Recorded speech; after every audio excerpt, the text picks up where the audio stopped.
Hi, I'm Sally-Shakti.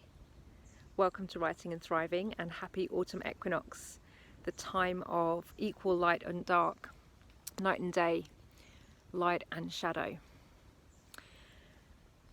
At this time of year in the northern hemisphere, we are preparing to go down into the dark of winter, but we're at a balance point of inner stillness and inner inquiry. It's a really potent time for self-inquiry and stillness as we enter this moment of equilibrium before we tip over into the cooler, darker winter months. I can see the leaves just falling off of the trees all around me as they've just been shaken by a breeze.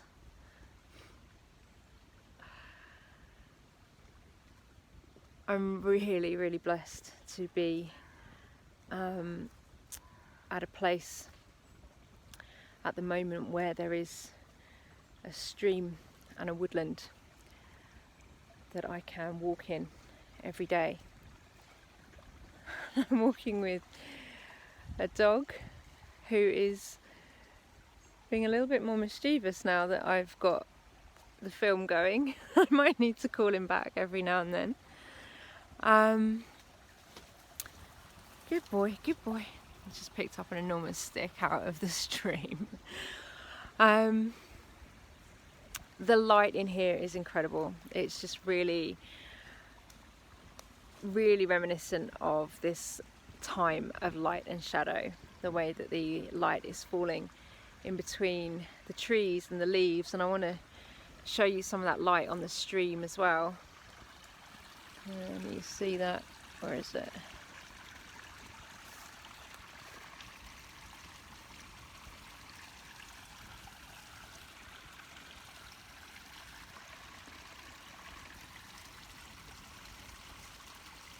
Oh, I think it's over there. I might put a film of the stream up because I always really like to just take a few moments of time with the running water. The thing I really love about this beautiful woodland is the really thick moss, really thick mosses on the trees, and the beautiful ivy. There's something I noticed about the ivy walking around this wood is how tactile ivy is. And there's a tree, if I come across it, I'll show you. There's a tree where the ivy is bare, and it's just the tendrils really, and I can really see how much touch and connection the ivy loves. It's just every surface of it is in contact with the tree. And of course ivy can go the other way. Ivy can be clinging. I have to again stay in balance with an energy like ivy, because it can cling and it can suffocate, but it's also, for me, so tactile and so nourished by connection. It needs and wants to be in contact on every surface all the time, and I think that's really beautiful. Just about to walk across a plank that was quite slippery this morning. I skated across it earlier today. I hope you can hear the stream. See it?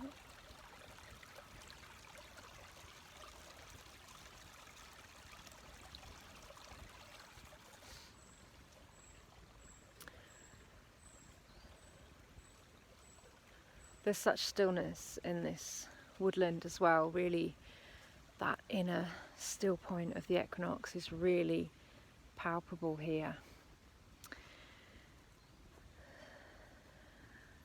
And what I would like to do is talk about how that energy, how we can utilize that energy and come to and from that energy in a writing practice. The autumn for me is about creating structure. It's about drawing in that high and wild, large, expansive energy from the summer. So I'm thinking of all of the free writing and creative energy where I generate a lot of content and get the first draft down. And then the autumn is that phase where I can draw that into shape, bring it into form and structure. So it can feel a bit niggly, it can feel like uncomfortable. In my menstrual cycle, I often have felt extreme discomfort going into the autumn phase of my cycle, because it's that phase where as I said, the expansion is wanting and needing to draw down into form, and that means it has to be contained, it has to be limited, and that can be uncomfortable. It means that bits need to be cut or trimmed or tied or reined in,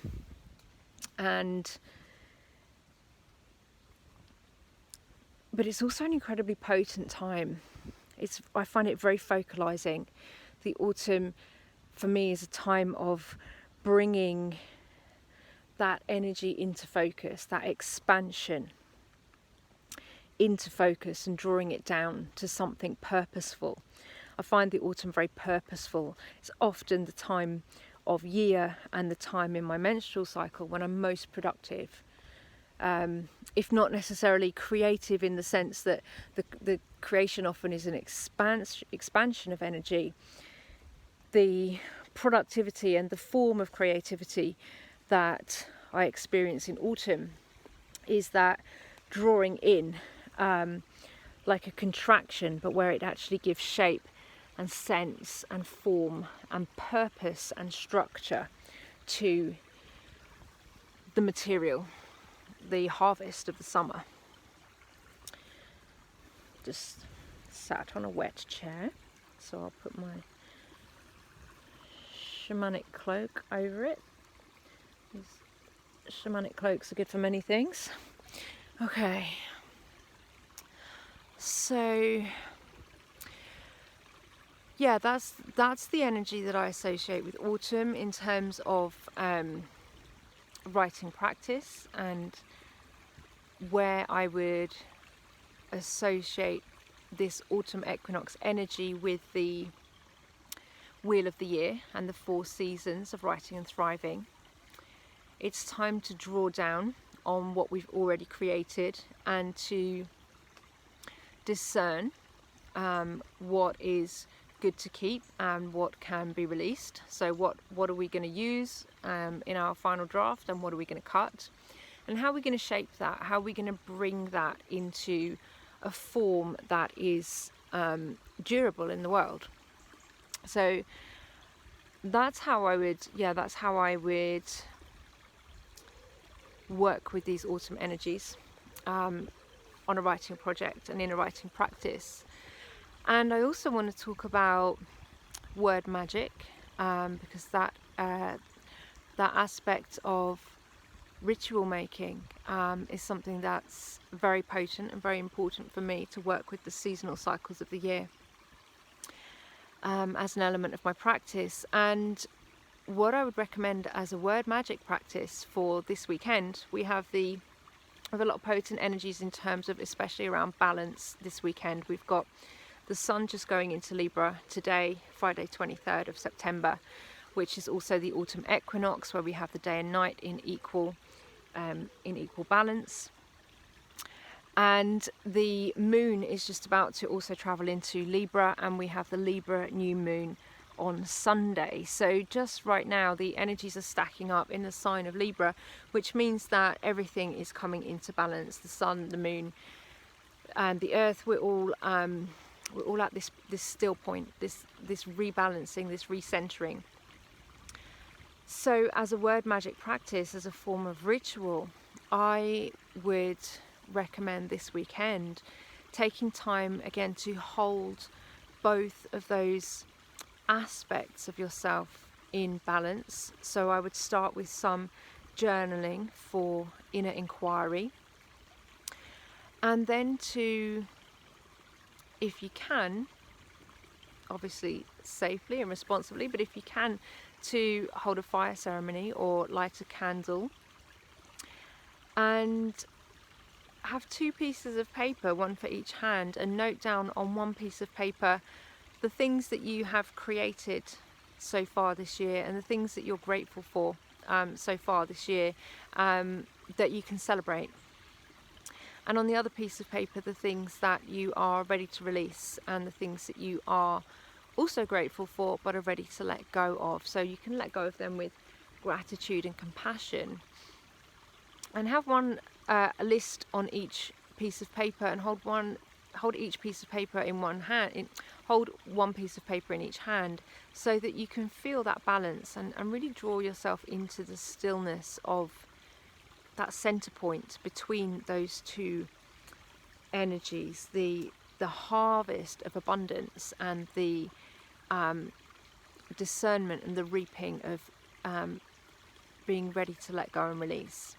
And then when you're ready, I invite you to place each of those pieces of paper in turn into the fire, perhaps starting with the harvest, reading aloud your gratitudes and really celebrating, really giving thanks for what you've achieved and created this year and what you're grateful for, and placing those into the fire to be strengthened, purified, transformed. And then to read aloud what you are ready to release, or what you're preparing to release into the winter months this year, what you are no longer carrying forward with you into the next cycle. Because that releasing then creates the space for the next manifestation, the next creation, or the deepening of what we have already started to work with through the seasonal cycles.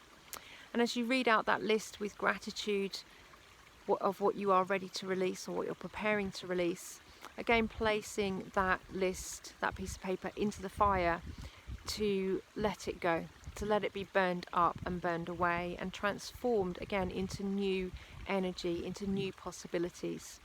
When we let go of particularly the stories we've been carrying, we carry stories in our hearts, our mind, our skin, our cells, our DNA, our consciousness and subconsciousness.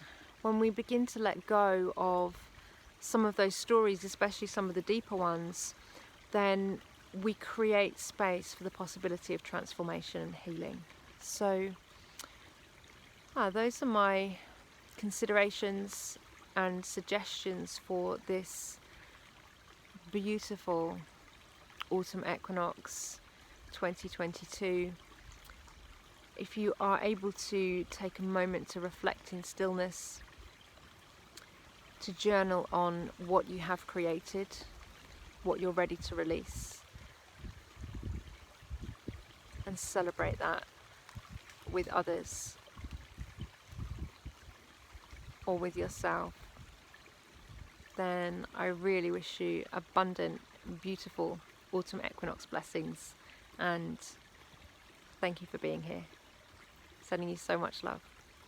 Namaste.